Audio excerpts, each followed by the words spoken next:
In the thick haze of cigarette smoke and the ever-present hum of amplifier feedback, where guitar strings snapped and bent under calloused fingers, and the blues refused to apologize, Billy Gibbons did more than carve out a career. He created a philosophy. Long before stadiums were lit with glaring spotlights or gold records reflected the world's admiration, Gibbons understood that music was not meant to be sterile or neat. It was meant to bleed, to carry the unmistakable scent of sweat, diesel, and regret. For over half a century, he carried that belief as both a badge of honor and a weapon. To the public, Billy Gibbons is the bearded enigma of Texas rock, the cool, knowing shadow behind ZZ Top's hypnotic grooves. Yet beneath the iconic sunglasses and sly, knowing grin, there existed a man defined by sharp opinions and an even sharper memory. He did not broadcast his grudges, nor did he fling them on social media. Instead, he allowed them to simmer, releasing them carefully and strategically in words that cut deeper than any insult could. At 75, Gibbons finally chose to lift the curtain, not to settle scores, but to recount the truth as he saw it. What he described were not trivial quarrels, but philosophical clashes. 5 artists in their own ways had crossed lines he believed should never be crossed. This is not a tale of hatred. It is a meditation on authenticity and the consequences when someone threatens the soul of the blues. Number 1. G. Brooks. For Billy Gibbons, the blues was never merely a genre. It was a passage one had to earn. It was forged in small, unwelcoming rooms that didn't care whether a musician lived or died, through sleepless nights stretching past last call, and heartbreak that could only be learned the hard way. It was never meant to be borrowed or sanitized. When G. Brooks emerged from Nashville in the early 1990s, polished, stadium-ready, and perfectly lit, something in Gibbons twisted. Brooks was not just commercially successful. He embodied a version of Southern music scrubbed clean, packaged, and delivered without the scars that lent the music its soul. Brooks sang with charm and confidence, sprinkling his melodies with hints of blues phrasing and Southern grit. Yet to Gibbons, an essential element was missing: the dirt, the danger, the lived-in truth. A Texas radio host remembered interviewing Gibbons during that Nashville boom, asking him about the influx of new talent. Gibbons replied without hesitation, "That's the kind of blues you can spill on your boots without staining them." The remark spread quickly. Fans laughed. Nashville did not. What complicated matters, further, was Brooks' genuine admiration for ZZ Top. He praised their swagger and fearless blending of genres. Yet, when he incorporated those influences into glossy country pop anthems, Gibbons felt mocked rather than honored. "That man's got all the polish, but none of the dust," he reportedly muttered backstage at a Dallas event. It's barbecue sauce music, sweet, bottled, and made for TV. Their most uncomfortable encounter occurred at the American Music Awards, when Brooks approached with a handshake, complimenting Gibbons. Billy accepted, nodded once, and replied, "Glad to hear it. Don't wear it out." The room went silent. Brooks laughed it off. Gibbons did not. From that moment forward, he never named names publicly, but the world understood. When he quipped about counterfeit country and said only one kind of music smelled like diesel and heartbreak, fans connected the dots immediately. Nashville bristled, and the divide only widened.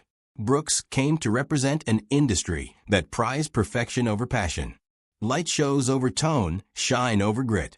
"The blues aren't supposed to sparkle," Gibbons once remarked. "If they do, someone is selling them, not playing them." Later, when Brooks flirted with a roots blues project, Gibbons remained silent publicly but privately seethed. "They're calling it blues again," he confided to a friend. "Call it what it is, marketing with a twang."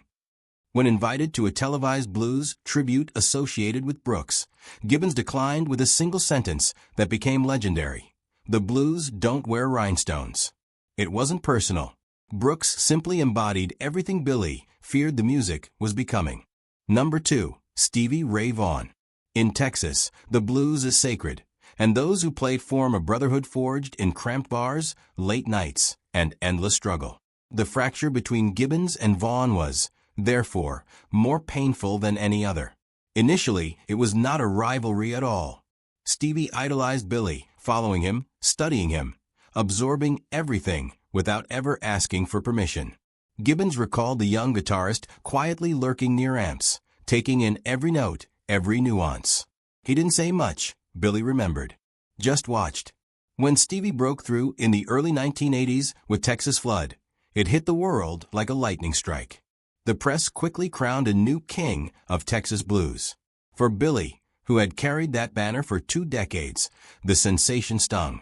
He never denied Stevie's talent publicly and offered praise freely, yet privately the pride cut deeply. Friends recall Billy bristling at the idea that Vaughan was introducing Texas blues to the world, a world Billy felt had already been claimed. Stevie's sound mirrored Gibbons' own in gear, tone, and shuffle, and it felt less like inspiration than encroachment.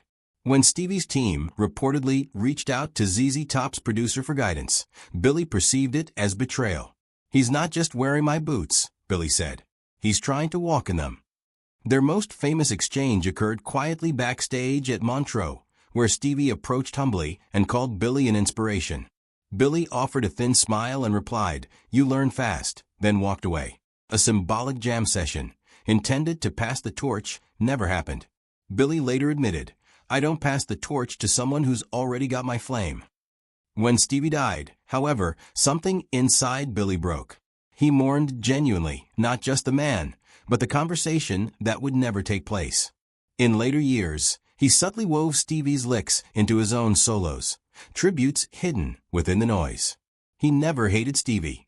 He resented what pride had stolen from both of them. Number 3. Ronnie Van Zant. With Van Zant, Gibbons experienced a conflict where brotherhood clashed with competition on paper. ZZ Top and Lynyrd Skynyrd shared Southern roots, rebellion, and whiskey-soaked swagger, but the road treated them differently. Touring together in the mid-1970s, tensions arose immediately. Billy maintained strict control. Ronnie thrived in chaos.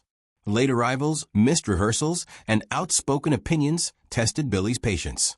The breaking point came during a rehearsal, when Skynyrd's gear overtook the stage. Ronnie made a sarcastic remark about Texas blues, prompting Billy to respond sharply, then try playing it in tune. From that point forward, the rivalry remained quiet but relentless, marked by longer solos, louder amps, and subtle jabs disguised as humor. In Atlanta, Ronnie mocked Hollywood cowboys. Billy whispered backstage, "He's selling beer, not music." When Skynyrd took over the headlining slot in Jacksonville and ran long, Billy unplugged his guitar and walked straight to the bus. ZZ Top left the tour the next day. Billy later summarized the experience succinctly. "Sometimes you jam with brothers, sometimes with bandits." Number 4. Kid Rock. By the time Kid Rock rose to fame, Gibbons had witnessed every trend imaginable, yet few bothered him as much as this. Kid Rock wore symbols, flags, hats, and attitude, but to Billy, the story behind it was absent. There was no suffering, no fire forged through experience. Kid Rock praised ZZ Top, but Gibbons felt imitated rather than honored. "He's got the look, not the life," he said.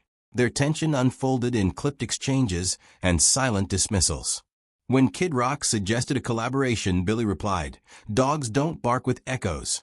As Kid Rock leaned further into outlaw imagery and Southern blues aesthetics, Billy's patience snapped. "He's selling barbecue," he remarked. Their final confrontation occurred at a charity jam, where Kid Rock dominated the microphone, and Billy walked off mid-performance. Later, he whispered, "That's karaoke with an accent," leaving the explanation unspoken but clear. Number 5. Eric Clapton. This pairing was less about personal animosity and more a clash of philosophies. Mutual respect made the tension sharper. Clapton was refined, scholarly, and precise. Gibbons was reckless, loud, and unfiltered. Clapton's blues were studied. Gibbons were survived. Early meetings were polite until a joke about distortion froze the room. "Enough to make it real," Billy said. Their infamous jam session ended abruptly when his tone overtook the space. Clapton reportedly muttered about too much fuzz. Billy never publicly responded, but he remembered. "The blues aren't museum pieces," he said later. They spilled drinks. Invitations to Clapton's elegant, controlled blues concerts were declined. "There's no use turning blues into ballroom music," he insisted. The two never reconciled, but neither needed to. Each understood the truth. In the end, Billy Gibbons did not hate these artists. What he feared was the future they represented, a blues that was safe, clean, and comfortable. His grudges were not personal, they were protective. For Billy, the blues were never about perfection, they were about truth.